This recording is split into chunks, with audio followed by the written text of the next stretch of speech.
Hello सांग माने नमस्कार मो नुआ फास्ट ब्लॉग को स्वागत। आज आम हॉस्टल रही 4 दिन पर सकाल 4टा रात उठिबार थिला तो उठी गाधबाध हो कपड़ा पतर पिंधि मु बाहरी गली बाहर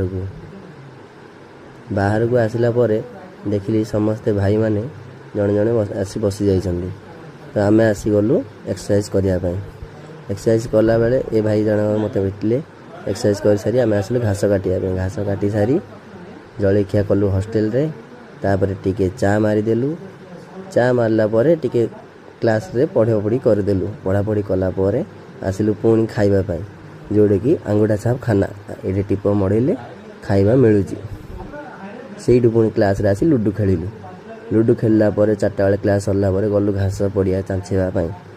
घास घास चांछा चांची करी मु भी टिके कोड़ी मारिदेली।